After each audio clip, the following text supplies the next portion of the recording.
Hi, and welcome back to Age of Noob. Age of Empires 4 will get a brand new August patch tomorrow that addresses some of the pain points in the game, ranging from bug fixes to civ balance changes and some much needed nerfs to certain playstyles. So, without further ado, let's dive right in.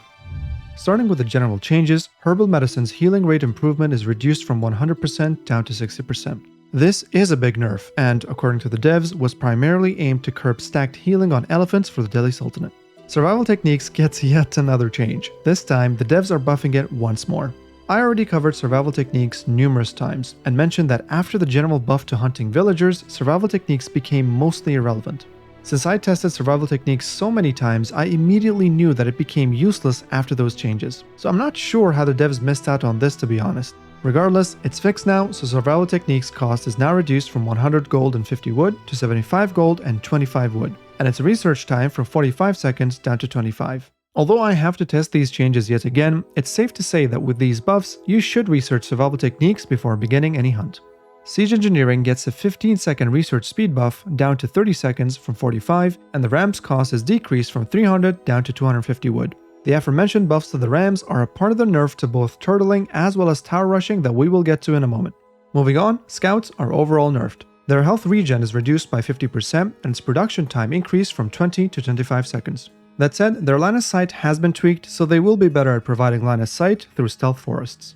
Also, there are buffs to civilizations that get early versions of generic units, namely the early horsemen, vanguard men-at-arms, and early spearmen. All of them can now be researched at half the time at 15 seconds instead of 30, and their cost is reduced from 75 gold and 25 food down to only 35 gold and 15 food.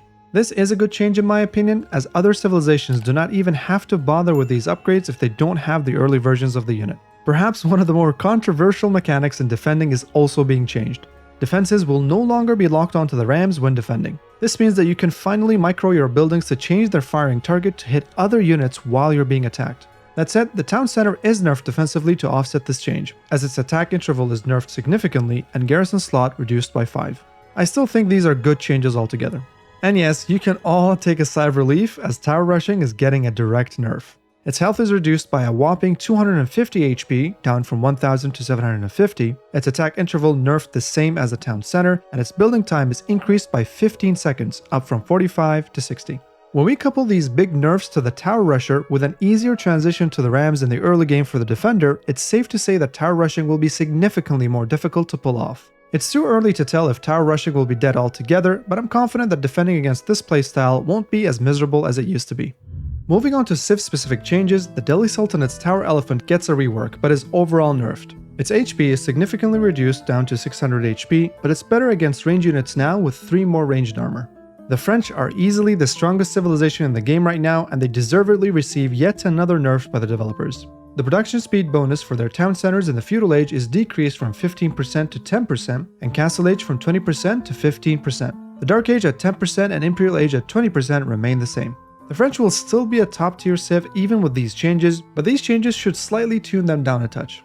The Holy Roman Empire gets 2 nerfs. Their emergency repair cooldown is increased by 15 seconds, up to 75 seconds from 60, and their prelate bug of not respecting cooldowns for inspiration is also fixed. Again, these aren't too big to affect the HRE's solid standing currently. And finally, the Mongols get a nice little buff and start the game with a packed Gur that should help their win rates a bit. I'm not sure if this change is enough to bring up the Mongols, but it should make their early game a bit smoother. Apart from what we've covered, there are a whole slew of changes made to remappable hotkeys, modding, maps of Altai and ancient spires, UX and UI changes, as well as bug fixes too. Nothing stuck out to me as too important to single out, so feel free to pause and skim through each one if you're interested.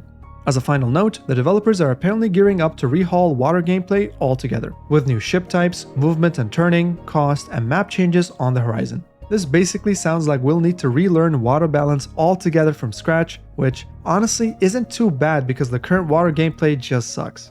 We'll have to wait and see what the devs have up their sleeves. Well, that's all you need to know about the upcoming August patch for Age of Empires 4 that will be released tomorrow. Overall, I'm happy with the small but potent changes the developers are making this month to address the issues in the game. And if you'd like to see more of this type of content, please be sure to like and subscribe to Age of Noob to not miss out. As always, thanks for watching everyone, enjoy defending against tower rushers starting tomorrow, and see you all in the next one.